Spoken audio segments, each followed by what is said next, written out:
Good evening, good morning, or good afternoon, whatever time you are listening to us. We want to welcome you to another episode of Pages to Progress. We have been working through the book, A Long Obedience in the Same Direction by Eugene Peterson.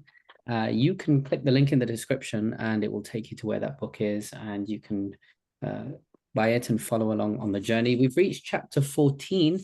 I'm here with John and Darlene and me, Pastor Sam, and we're doing our best to try and just offer our reflections, see what this book has to offer. Chapter 14 is entitled Obedience, How He Promised God. And we're going to start with just a reading of Psalms 132. John, if you could read that for us, and we'll dive in to our reflections afterwards. All right, Psalms 132. It's a longer one. O God, remember David, remember all his troubles, and remember how he promised God, made a vow to the strong God of Jacob. I'm not going home, and I'm not going to bed. I'm not going to sleep, not even take time to rest, until I find a home for God, a house for the strong God of Jacob. Remember how we got the news in Ephrathah, learned all about it in Jaar Meadows. We shouted, let's go to the shrine dedication. Let's worship at God's own footstool. Up, God, enjoy your new place of quiet repose, you and your mighty covenant ark. Get your priests all dressed up in justice. Prompt your worshipers to sing this prayer. Honor your servant, David. Don't disdain your anointed one. God gave David his word. He won't back out on this promise. One of your sons I will set on your throne. If your sons stay true to my covenant and learn to live the way I teach them, their sons will continue the line, always a son to sit on your throne. Yes, I, God, chose Zion, the place I wanted for my shrine. This will always be my home. This is what I want, and I'm here for good. I'll shower blessings on the pilgrims who come here and give supper to those who arrive hungry. I'll dress my priests in salvation clothes. The holy people will sing their hearts out. Oh, I'll make the place radiant for David. I'll fill it with light for my anointed. I'll dress his enemies in dirty rags, but I'll make his crown sparkle with splendor. Thank you. Thank you for reading that. All right, so we're going to do some extractions from this particular psalm. Well, from this particular chapter, and see what are our thoughts. I'm going to kick off with one of Eugene's stories that he starts telling at the very beginning about how he was admitted to hospital for a procedure. And if you've ever been admitted to hospital for a procedure, whatever it is, there is a certain part of your experience where you kind of just want the whole ordeal to just be over. You don't want to be there. I think, John, you're on the other end of that because you're actually doing the procedures for people. But Yeah. most of the frustrations come from many people who don't want to be in the hospital and just want to just leave, or they're tired or they're exhausted. And the last thing that most patients want is deep conversation, at least some anyway. And Eugene Peterson talks about that frustration, and the gentleman next to him in the other bed seemingly just wanted to talk and talk and talk about Eugene Peterson, even though he was not exactly truthful in what he had to say. There was annoyance. And at the end of the annoyance, the gentleman next door in the other bed eventually finds out that he is a pastor.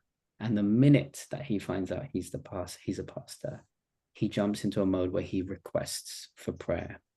And then Eugene essentially has to put aside all his annoyances and he prays for this individual. At the end of this story, I'm going to read at the bottom of my book, page 156. Here's his conclusions, and I'd love to know what I thought from this because I thought this was really interesting. Where is it? I'm reading. Okay. Well, Kelly betrayed in extremis is all many people know of religion, a religion to help them with their fears, but that is forgotten when the fears are taken care of. A religion made of moments of craziness, but that is remote and shadowy in the clear light of the sun and the routines of every day. The most religious places in the world, as a matter of fact, are not churches, but battlefields and mental hospitals. You are much more likely to find passionate prayer in a foxhole than a church pew and you will certainly find more otherworldly visions and supernatural voices in a mental hospital than you will in a church. I'm wondering, what are your thoughts about this idea Eugene Peterson is communicating? I feel like he's communicating there is more authentic cry for God in some of the most unexpected places than there are in the expected places. What do you guys think?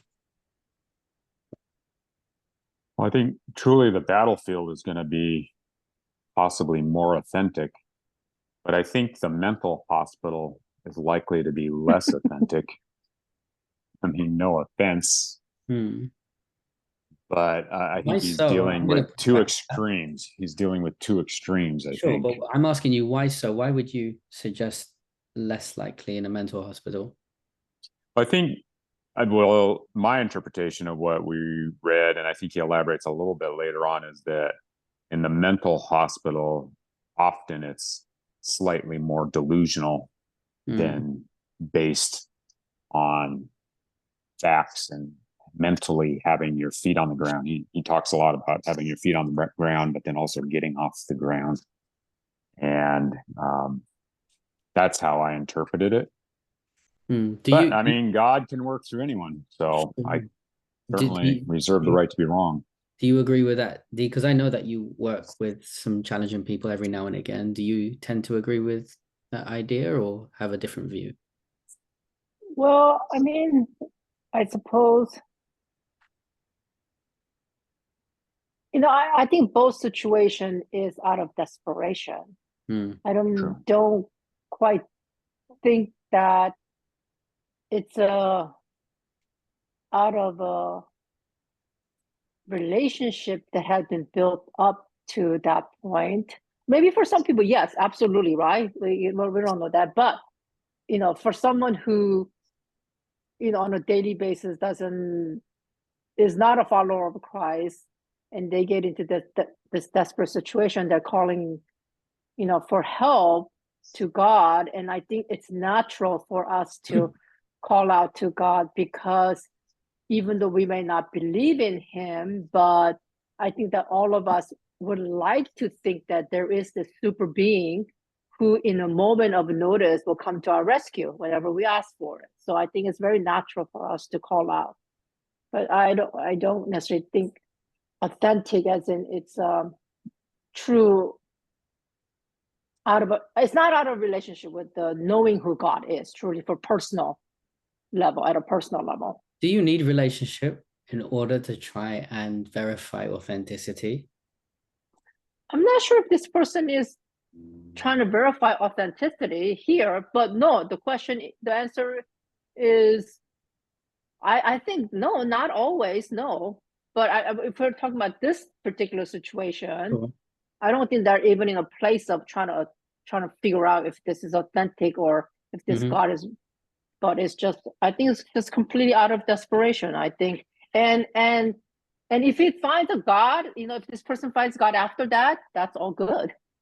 But for that particular moment, that second.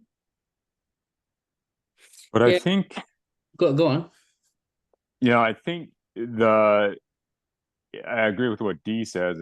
It's out of desperation because you're dealing with two extremes of desperation, and it's natural and easy for people to reach out to God during those moments. And most people don't live a majority of their life in desperation. And so I think the point has to do more with everything you do when everything is good. Do you still reach out to God? Do you still, use him as the source of your life and try to develop a relationship with God?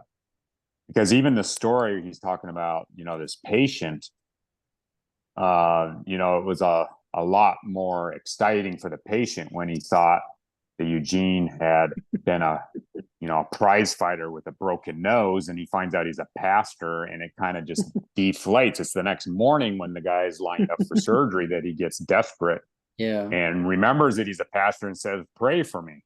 Mm. Um, so yeah, I mean, I think that times that can be sometimes worse for the Christian is when everything is kind of moving along easy, and you let your guard down a lot of times and If get in I'm if trouble. I'm honest, I think that the Christian sometimes has that hardest thing to carry. And I explain why. Because Can you say that again? I think the Christian What is sometimes has the heavier weight to carry, sometimes. And I'll explain why I think the heavier weight. The thief on the cross, for instance. Um, we don't know much about his backstory apart from the fact that he was on there for a crime. And it was probably a very serious crime at that, because he was crucified. And yet still, in those final moments of, you could call it desperation, turned and somehow recognized that this was the savior of the world, and cried out to be saved. And Jesus' response is, today you'll dine with me in paradise. And I guess here's what I want to say. It's so difficult to make a delineation between authenticity based upon a specific moment. All I can know and fully relate to is when life gets really, really tough for me and I find myself in a place of desperation.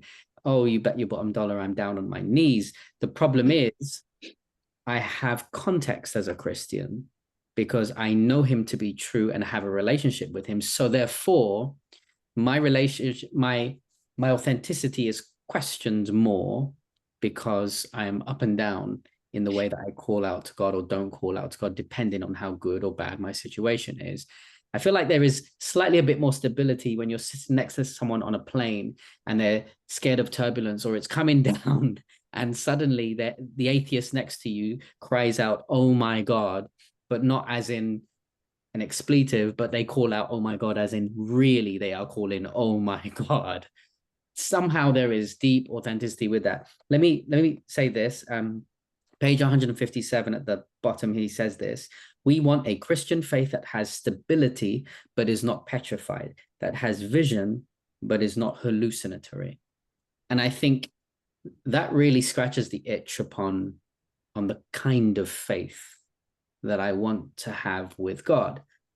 But as jumbled and as messy someone with mental health issues might have, I am pointed to the point in scripture where Jesus gets to the Gethsemanes and meets the demoniac who cries out all kinds of nonsense. And in the middle of the desperation of his nonsense is a cry for help that Jesus responds to, regardless. I think one thing is for sure. Here's the comparison. Many times I feel there are genuine people who crawl out for God in the most extreme of circumstances.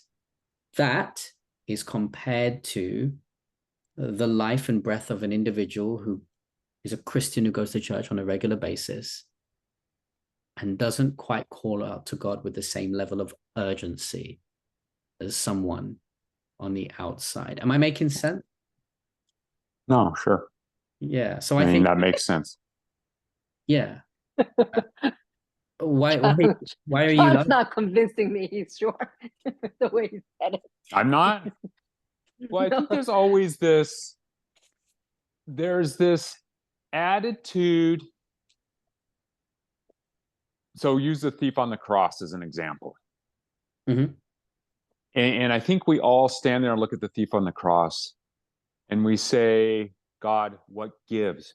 This guy didn't do anything. He just lived his prodigal son life, or whatever you want to say. He got to do all the bad things that maybe every Christian deep in their heart thinks they should have a shot at, is maybe what it points to more than anything. Our heart, more than God's heart. And, we go to church, we stay on the path, we lead our kids along the path in our community, and we do all the work. And I think that's why I responded, the way I did. And ultimately, I think the Christian life, I mean, I'm kind of singing to the choir, is a very whole life that is a good life. And there is certainly joy and happiness and stability, which is what he was talking about here in the Christian life, that makes it worthwhile. And I think that's why we all make a choice to do that, compared to, the non-Christian life. There's a lot of instability. There's a lot of emptiness that needs to be filled, and it's filled with all the wrong things. And I think it's a lot of perspective. And the good news is we aren't Christ on the cross. We aren't God that ultimately has to judge the heart for the authenticity. And I think Christ, he was never in battle per se, but I think if he was in the world today, he would certainly be in the mental hospitals as well as all the other hospitals. I mean, that's just the place you would probably see him behind the scenes, not making a big deal, making connections with people. He'd be on the streets with, the people that are homeless. And the big question is, do we have churches that he would be attending, or would he find, more fulfilling ministry outside of the churches? Yeah, I can see that. So Eugene Peterson goes on in the chapter to talk a little bit about history and obedience within history, and what does that look like? It got me thinking. I want you guys to do an exercise with me, and humor me if you will. So here's the exercise. I'd like you to finish the sentence, and the sentence begins with it says, I would not be the Christian that I am today if it weren't for. There's the sentence. I would not be the Christian that I am today if it weren't for. So I'm going to give you an example and maybe start off to get the ball rolling. Hopefully by then you guys have got an idea of how you think you might finish the sentence. I would not be the Christian I am today if it wasn't for a particular guy who was in my church when I was growing up, who acted somewhat like a little bit of an uncle father figure, who constantly took me aside and made me feel seen and heard and recognize that my challenges required mentorship. And he mentored me all throughout, basically throughout my whole teenage years, to the point that no matter what problem I had, I knew I could come to him, and he gave me a sense of safety and support. And eventually that flourished into him guiding me into a direction towards ministry, which is where I am today. And I'm so grateful for that gentleman who made so many sacrifices and mentored me along the way. I would not be a Christian the way I am if it weren't for him. So over to you guys. What do you think? How can you finish the sentence? Can you? Yeah. I mean, unless you want to go first, Dee. Well, it doesn't matter. I mean, go ahead, John. So, I would not be a Christian if it were not for, honestly, the time we spent in New York. My wife and I, married for 3 years at the time, the farthest either of us had been from home. And it was complete and total independence. And it was probably the first time in both our lives where we literally kind of sat down and said, where do we go spiritually? Why do we do what we do spiritually? Is it because we were both raised in, Christian families, which is true, and Adventist families, which was true? But, is that good enough? Or should you be doing it for your own reasons? And it was a point in time where we got to, delve into that, and ultimately came out at the other end stronger spiritually and stronger together. And, it helped us. We literally had a chance to look at other churches, other religions, and, what are we going to call our own? And I truly believe everyone worships a God. It's not necessarily the same God, and there's certainly non-Christians. The example I use, and nothing against football, their Sunday worship is in front of the TV with the teams that they love and sport that they love to watch. And it's what they spend their time and money on. And, they may not say they have a God that they worship, but, I tell my kids all the time, look at what you spend your time and money on, and make sure that's not, the God that you're actually worshiping, because, at least I believe there's a better God to worship than that. But we kind of looked out, we studied, and it all came back to, I don't have a better path to take than the path I'm on. And I do think it was God led, and I'm a better Christian for it. Thank you for sharing that. Thank you. That's quite meaningful. Dee, what about you? You're a Christian today in the way that you're a Christian. Yeah. Because I don't think I would have been the Christian I am today if it wasn't for that particular Sabbath school where we were studying the cross. And I believe that Holy Spirit at that moment led me to truly see for myself, understand for myself that Jesus died for me personally. Yeah. It's so powerful to do the exercise and recognize the history from where we come from that has brought us to this place. In essence, that is kind of what I feel Eugene Peterson was talking about with this psalm. And the whole idea is that the psalmist was looking back to the point that the Ark of the Covenant was taken from them, then eventually returned, and then they had this big celebration, and it's what the Ark symbolizes. And I don't think I've actually stopped in a long time to sit down and thank God from how he has navigated me through some of the most difficult instances, remained faithful to me, and thus changed my life as a result. Suddenly the word obedience, for the millennial who hates that word obedience, by the way, suddenly the word obedience has a brand new context and flavor to it when you attach a history that is worthy of recollecting and being inspired from. I think that this is what this psalm is about. I think this psalm is about pressing pause in time, where the psalmist wants to really just say, hey, remember when God was faithful and he did this for us, and we were able to really see how his mercy and his love was so profound. And for some of us, it's probably people, or it's instances, or it's a Sabbath school lesson that we happen to stumble upon, and it really just makes a remarkable impact upon us. I feel like the concept of history is so fundamentally important to the Adventist. And I'm going to say this and stop talking so that you guys can talk about it as well. I'll tell you why. For the Adventists, in terms of our theology, we believe Jesus comes, we go to a heaven for 1,000 years, and we will go through the books, etc. And then eventually this world will pass away and a new world will be created.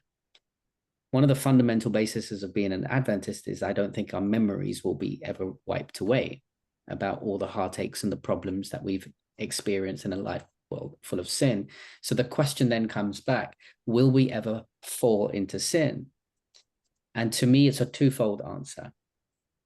It's a no, we won't fall into sin, but yes, we have the possibility to fall into sin. It's a no, we won't fall into sin because our history will guide us into our future of recognizing what life was like with sin. And so I don't believe that with the history and the knowledge of what we have gone through, we'll ever return back to this place where we disobey God and step away from him. And so I think there is a fundamental power in history and what it has to play in the role of our faith moving forward, and essentially whether we are obedient to God or not. Those are my thoughts. So what's the basis for that thought? The basis... Is it theoretical or is it based in reality? And I'll only ask you that, and I'll give you a chance to think about it, because that is a conclusion I have come to myself. And I think Ellen White kind of says there will never be sin again because everyone will see how bad sin was. Right. But the fall, starting with Lucifer in heaven, was while things were as good as they could ever be. And if we believe, and I certainly believe, that there are other worlds and other personalities watching this all play out, because this is a judgment against God, and whether God is willing to give people free will and we Right. choose to love him, or whether we're being forced to be that way, there is always going to be the possibility that someone takes that step like Lucifer did, Mhm. away from God and towards sin. Right. And if you remember the story, there were things going on when Lucifer did that, Right. with the angels and with God himself.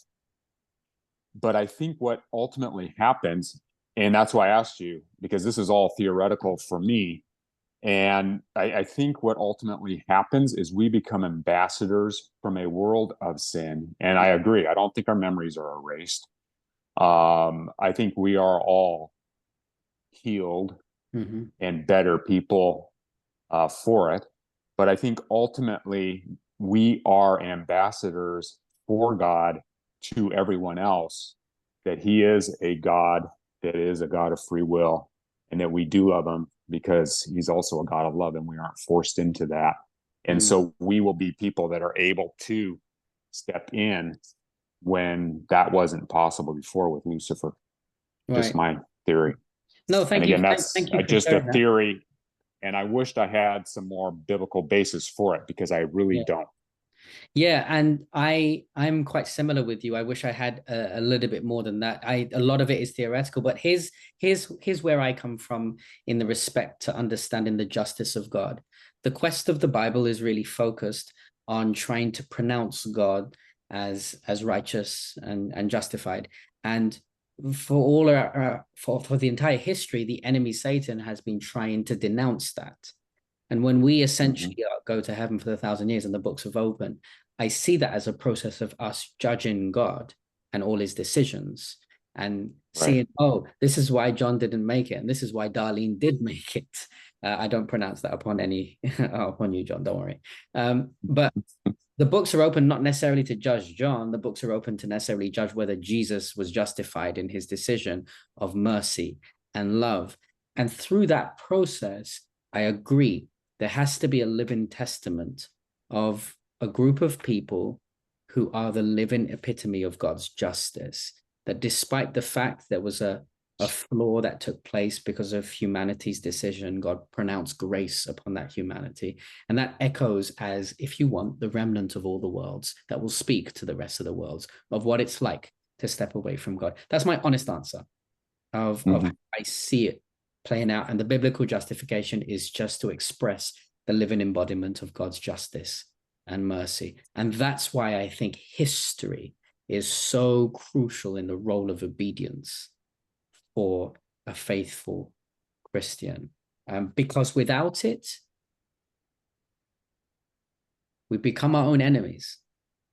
We start to fabricate our own stories upon which we think, oh, if we Mm-hmm. do this, then that will happen. If we do this, it's the same kind of thing that Satan tempted us with at the very beginning in the garden. You won't die. You're not going to die. That's just a fabrication. But anyway, so that's one of the things that I think was incredibly powerful for me to stop and pause and recognize there's value in our history. I don't think Eugene Peterson was taking it that far, but that's how far I took it No. in that respect. Did you have any thoughts on this particular thing? Or? Well, going back to the, question of why, even though, yes, we still have the freedom and self-determination to choose to sin or, in heaven, but I think that it will never will. But I think that's because when, and I don't know at what point but I think especially when we are there in heaven for 1,000 years, and like you guys said, like books are open, and there's a judgment happening, and yes, it's really looking at God, right? And I think through that process, I think we finally will get to truly understand like God's faithfulness to us, and I think that will like, how can I say, that will maybe like seal the deal on, there's just after that, after having a full understanding of it, Like there's no way that we will ever want to be unfaithful to God, because because the Israelites, even with all this history, right, all thousands of years of history of how God has been faithful to them, but they still continue to sin and all of that, and still us too. But I don't think we fully truly understand God's faithfulness, and I think that when we do, I think that's the big change. I feel like you make a good point. There is a difference between understanding God's faithfulness with sinful minds and understanding His faithfulness with perfect minds. And I think that's part and parcel of the problem of how we understand God even now, even though He's faithful in our lives, and why we do this in our relationship, because we still don't fully comprehend what it's like to navigate a perfect world with a perfect mind, and what even that means. I think the concept of a perfect mind is elusive. I don't know if I fully get that or understand. Maybe I'll move on and we'll try and close up on this. And if you have anything more things to add, please do. On page 160, he says this: if we're going to live adequately and maturely as the people of God, we need more data to work from than our own experience can give us.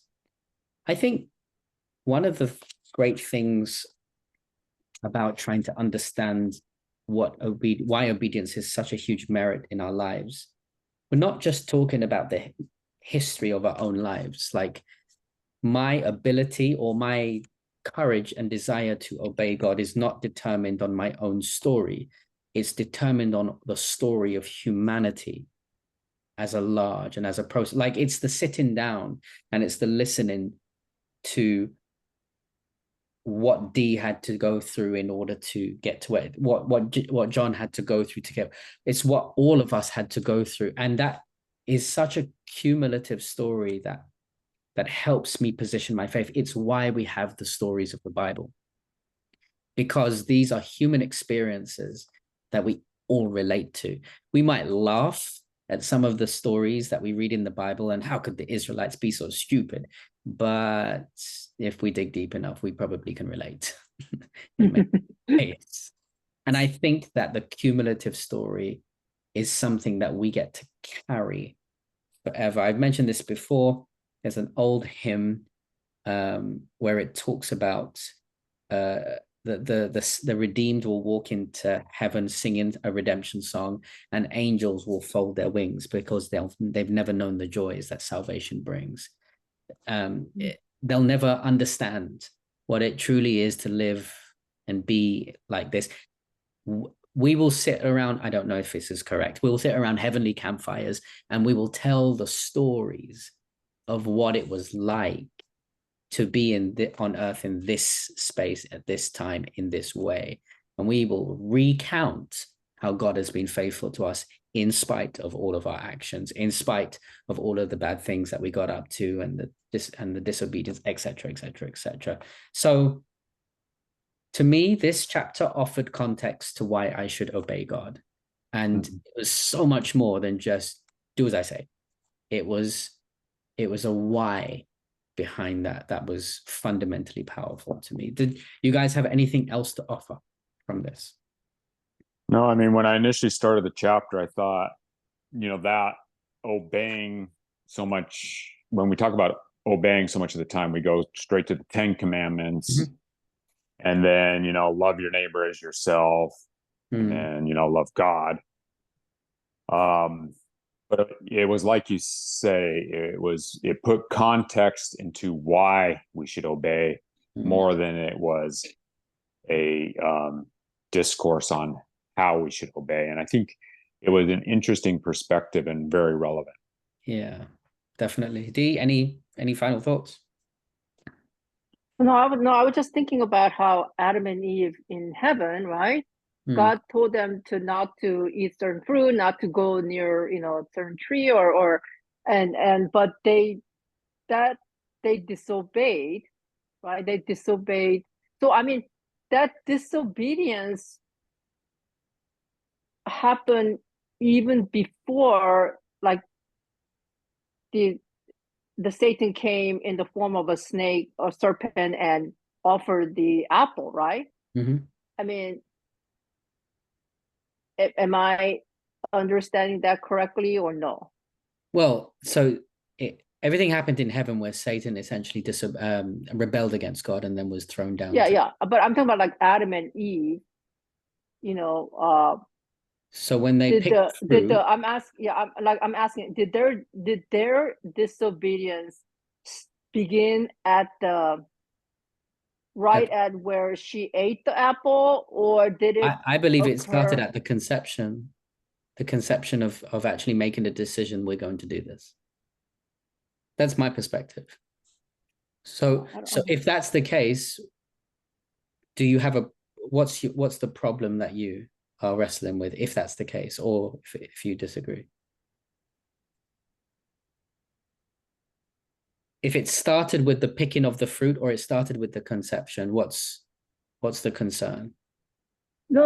I was just thinking about different things. No, I was just thinking about like, when did I personally, at which point in my life that did I, choose to obey God? Like I mean, like I remember thinking about this. I remember thinking, like, and I remember making a decision to, because I hate obedience. I hate the word obedience. I actually like asked my pastor when I was getting married, please, the vow that we have to say, please leave out the word obedience. I can't, but I mean, I think I made a choice to obey God because he's faithful God. I think that's what it was, because I realized he's a faithful God, that I can trust him, that he has the best for right.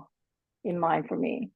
Right. And I think you've probably opened up something that's probably incredibly powerful in thinking about it's the notion of a decision to follow God.